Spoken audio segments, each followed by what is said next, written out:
in Latin America, we have a large portfolio of rural water and sanitation projects, and generally it's well accepted by our governments that you need to invest heavily in rural water and rural sanitation. So you'll see that coverage levels are generally quite substantial even in rural areas, and also that the investment levels are not so low, probably compared to other regions.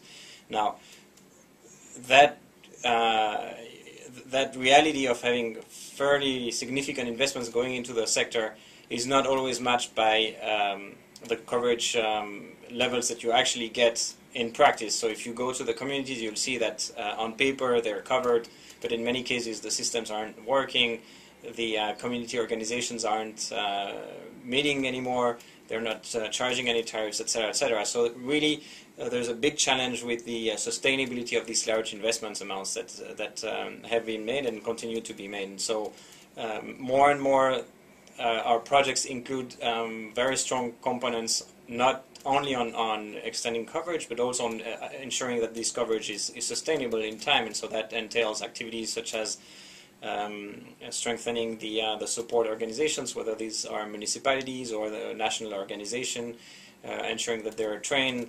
Also, obviously, the whole demand responsive approach to make sure that the community organizations are ready to assume the responsibility of managing their systems, etc., etc. And what we noticed in doing so is we were really lacking meaningful information about what was really happening in these hundreds or thousands of communities that you have in every country. And without that information, it's very hard to prioritize the type of technical assistance you should be giving, the amount of resources you should be devoting to that technical assistance, etc., and to also correct the kind of things that you maybe are doing wrong when you're investing and creating these community organizations. So through the projects we have at the moment in Nicaragua and in Panama, we decided to support the creation of a rural information system, rural water information system, that would basically be a platform for the different levels of government to share information about how not so much the systems were built, but how the service was being provided, focusing really on the sustainability aspects, not so much on the investment levels. Many of these countries have existing systems that track their investments, that track which NGO or which national program finance which kind of investment in which community, that they have very clear. But whether 6 months or a year after the investment was made, the system is still functioning, there's very little information about that. And that's exactly what we were interested in developing. So we started by looking at good practices in Latin America, but also worldwide. And so that's how we came across, among other things, the experience of Flow, which has been developed by an NGO called Water for People, which is active mostly in Central America and in Africa. And these guys were faced with a similar issue. What they were saying, and if you watch their video on the website, you'll see that they were saying, our commitment to our donors is that we'll not just invest into extending coverage, but we'll ensure that this coverage is there for 10 years. And so we had to have a system that would allow us to make sure that indeed after 10 years these systems were still providing the water that we committed to provide with our donors. So basically that challenge is not so different from the one we have. What we have, which is a little bit different from what the Water for People have, is they have a very lean organization. That's a small NGO, and so they can say, well, I'll just hire somebody to just go around and get the information every year or whenever I want it. And while we are trying to build this into an institutional arrangement that ensures that this support is provided to the community after the works are completed. No, we were not just interested to make sure that the service is being provided in the long time, but we're also interested in informing better the support function to that service being provided in the long time. But anyway, we organized a workshop about a month ago now, where we had people from Water for People, people from Flow coming and presenting their experience. We had representatives from Honduras, from Panama, from Nicaragua sharing their experiences with the current systems they had, and also their frustrations with what wasn't possible with that system and why they needed to have different approach or different kind of system. and that discussion was really interesting. I think what's so interesting about Flow is they went for something that was very simple. There's always a temptation when you do these information systems to go for the thing that will have all of the bells and whistles, and you have 200 or 500 indicators, and in theory you should be able to know the color of the pump and the name of the guy who's charging car tariffs in every single community. But that's maybe not so useful. Maybe you need to focus on fewer indicators that are easier to collect and can be collected with more frequency.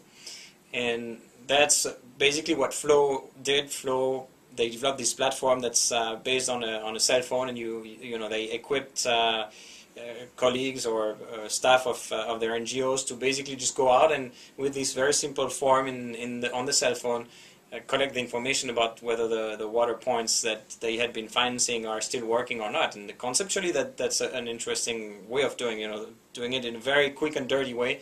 So you have the minimal information you need to make good decisions and ensure that your investments are sustainable. We have requirements that go a little bit beyond that, so we sort of looked at their experience and other experiences, and we're going to be building on it. So we realized that we are interested in knowing not just about the water point and whether the water point is providing water, but we're interested in understanding why it's not providing water, in case it's not providing water, and also identifying some of the precursors of that water point in the medium term not providing water. So if you already know that the tariffs being charged in the community are too low, it means there's a good chance pretty soon the community will not have enough money to maintain the equipment, and so they might face challenges in providing service in the medium term. In the same way, if there's no attention being paid to protecting the watershed, what they call the microcuenca, the mini watershed that provides water to the community, or if they are not chlorinating the water, or if there's no frequent meetings to elect the members of the committee, there's a risk that in the long term the system won't be operating anymore. So we wanted to capture some of these elements without overburdening the system. So what we're doing now is basically coming up with a list of minimal indicators. I think at the moment we have about 30 that will serve as the basis for the information system that we're trying to develop. We want to stick to the idea that the Flow people launched of using cell phones. We think this is either cell phones, PDA, whatever you want to call them, but having something that the people going to the field have handy, and they can not just enter the information, but they can also see how the situation was the last time they came, or how the situation is in the neighboring community, so that they can very quickly offer advice to the community that will be to the point and will be suited to the context of how that community has been performing in the past and how other communities in the region are performing. So that's the idea we have. This is very much work in progress. We've been creating a group of professionals interested in working on this with these 3 countries, Nicaragua, Panama, and Honduras. And hopefully within a few months we'll be able to pilot for now on a paper basis that very simple approach. I think we're putting also a lot of emphasis on how to make sure that we insert this platform into the institutional arrangements that they have for this post-construction support. We don't want to have something that's a beautiful IT solution, but nobody wants it, nobody knows how to use it, nobody is in charge, nobody has any incentive to use it. So really we want to insert it into a reflection on how the sector is operating, how the incentives are set, etc., etc., and this is part of the conceptual work we're doing at the moment.